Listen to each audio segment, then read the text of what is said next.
Hey guys, and welcome back to the channel. Today we'll be talking about Jeff Bezos refusing to testify on income equality.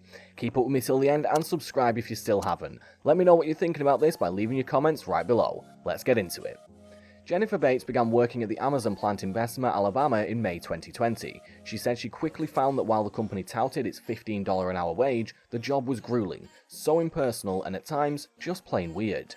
Testifying before the Senate Budget Committee Wednesday via video conferencing software, Bates described conditions in the plant sitting to the southwest of Birmingham that led workers there to push to unionize. Amazon, you are on your feet, walking all the time and climbing stairs to get to your station and move products.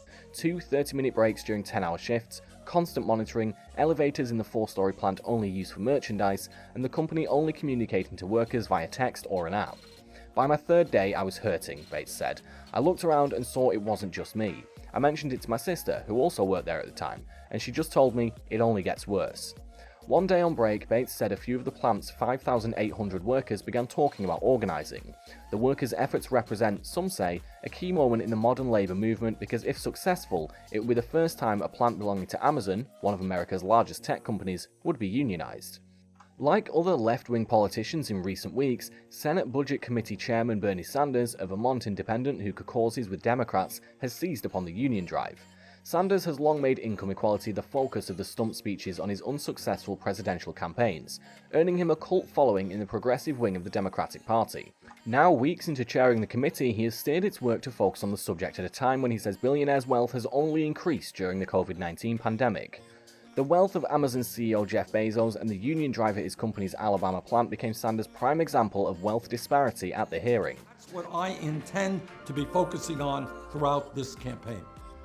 Now today, I'm going to be talking about the incredibly important issue of income and wealth inequality. On Friday, Sanders said he invited Bezos to testify at the hearing, noting in a press release that his company launched an aggressive union-busting campaign against Amazon workers, who sought to organize at the Alabama plant. An Amazon spokesperson said in an email Bezos was unable to testify.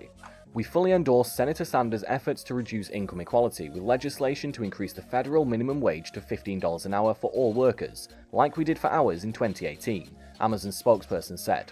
But Sanders wanted to talk about Bezos' wealth, saying the pandemic left the Amazon founder $77 billion richer, while the company told its workers it would not provide hazard pay or sick leave. Mr. Bezos, you are worth $182 billion. You're the wealthiest person in the world. Sanders said he would have asked Bezos if he appeared. Why are you doing everything in your power to stop your workers in Bessemer, Alabama from joining a union so that they can negotiate for better wages, better benefits, and better working conditions? During the hearing, Sanders announced he introduced a bill that would levy additional taxes on corporations if they paid their CEOs 50 times more than their median worker. Robert Reich, former Labour Secretary for the Clinton administration, testified that never in the time following World War II has the income between Americans been this unequal, where about half live paycheck to paycheck. He attributed this gap to the decline in unions. Today, just 6.4% of private sector workers belong to a union, while about a half a century ago that number was 32%. If you look at the rise of unions in terms of percentage of Americans in the private sector were unionized, and then the decline of unions, you'd see that the peak years of unionization were from 1940 to 1978, and those are exactly the years when we had the greatest degree of equality in this country in terms of income and wealth spread. Ranking member Lindsey Graham, Republican from South Carolina, wondered if large tech companies have become modern-day robber barons. The question for me is, have we let too much power consolidate in the hands of big tech? Is it a virtual monopoly in terms of flow of information, he said.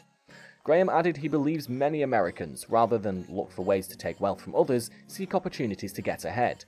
He posited programs like Enterprise Opportunity Zones could be a tool to increase business opportunities through tax advantages. Last Friday, Republican Senator Marco Rubio of Florida wrote an op-ed published in USA Today saying he supported the unionization effort happening in Bessemer, while adding he generally disagreed with adversarial relationships between unions and management. Conservatives, Rubio said, have traditionally been suspicious of power wielded by unions, but in this case the senator said workers have been treated as cogs in a global company that waged a war against working class values when it prevented traditional charities from utilizing its fundraising program Amazon Smile and stopped offering conservative books for sale. If Amazon thinks that conservatives will automatically rally to do its bidding after proving itself to be such enthusiastic culture warriors, it is sorely mistaken, Rubio wrote.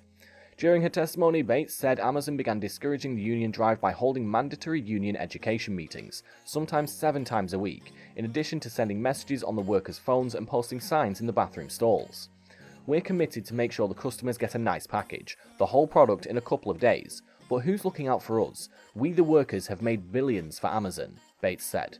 The workers' vote on whether to join the retail, wholesale and department store union are scheduled to be counted on March 30th. And that's all for today, folks. I hope you enjoyed the video. If you did, feel free to hit that like button and subscribe to the channel so you never miss another amazing video from us. Until next time.